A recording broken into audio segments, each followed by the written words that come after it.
ભુજ તાલુકાના રતિયા ગામની સરકારી પ્રાથમિક શાળામાં આજે સવારે 11:30 વાગે રજાના સમયે લોબીની છતના પોપડા ખરી પડતા 3 વિદ્યાર્થીઓને ઈજા થઈ છે।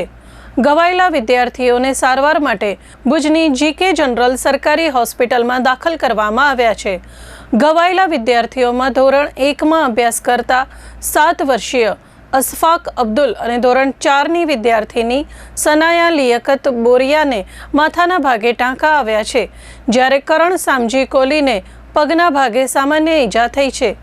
જિલ્લા શિક્ષણ અધિકારી સંજય પરમાર, ભુજ તાલુકા પ્રાથમિક શિક્ષણ અધિકારી અને શાળાના આચાર્ય હોસ્પિટલ પહોંચ્યા હતા। તેમણે ઘવાયેલા વિદ્યાર્થીઓ અને તેના વાલીઓની મુલાકાત લીધી હતી। મારું નામ કમલેશ ખટારિયા। રતિયા શાળામાં જે સવારે 11:30ની આસપાસ સ્કૂલની લોબીમાંથી પોપડા પડતા 3 બાળકોને જે ઈજાઓ નાની મોટી થઈ છે, એમાં અત્યારે બધા બાળકો સ્ટેબલ છે, કોઈ ગંભીર પ્રકારની કાંઈ એવી ઈજાઓ નથી। એની ખબર અંતર પૂછી લીધા છે અને સારવાર અત્યારે ચાલુ છે એની બાળકોની। શાળા જર્જરિત હતી તે બાબતે જે અગાઉ વાત કરી ઇન્ટરવ્યૂ પ્રમાણે, એ પ્રમાણે કોઈ પણ શાળા જર્જરિત હોય તો એના માટેના નાકાઈશ્રીના પ્રમાણપત્રના આધારે જિલ્લા કક્ષાએથી મંજૂરી મળે છે અને આવી સ્કૂલોને તોડી પાડવા માટેની કાર્યવાહી કરવામાં આવતી હોય છે।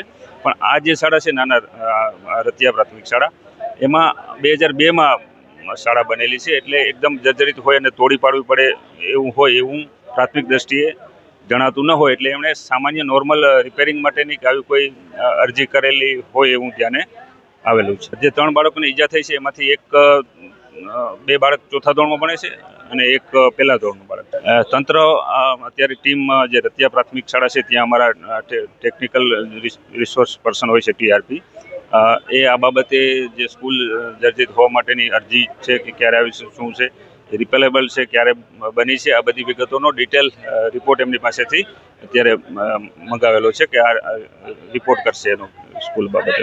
મારું નામ સમત સિદ્દીક ઓઢેજા અને અમે રતિયાના રહેવાસી છીએ અને આજ તારીખ 12/6/2025ના રોજ આ ઘટના ઘટી।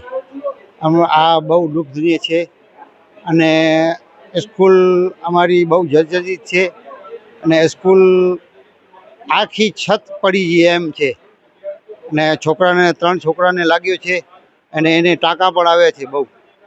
અને અમે 2-2.5 વર્ષ પહેલાં અમે લેખિતમાં પણ તંત્રને આપી દીધું છે કે સ્કૂલ અમારી બહુ જર્જરિત છે અને એનું કાંઈ નિર્ણય હજી આવ્યો નથી।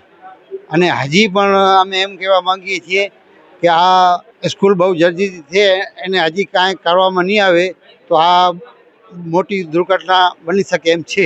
મારું નામ મોહસિન ઇંગોરજા છે, મુસ્લિમ યુવા કોર કમિટીમાંથી। આ જે સવારે ઘટના ઘટી છે બહુ દુઃખદ છે અને આજે જ્યારે અમે અહીંયા આવ્યા ત્યારે આ બાળકોને બહુ ગંભીર ઈજાઓ હતી। સવારના અહીંયા લઈ આવ્યા ત્યારે અને આ લોકોના વાલીઓને આ બધાથી જાણવા મળેલ કે રતિયા ગામની જે સરકારી શાળા છે એમાં જે છત છે એમાં જર્જરિત હાલતમાં છે અને ઉપરથી પોડા પડે છે। આટલા મોટા પોડા જે છે એ ઉપરથી પડ્યા છે બાળકોના માથા ઉપર, જેમાં બાળકોને 10થી ઉપર ટાંકાઓ પણ આવેલા છે।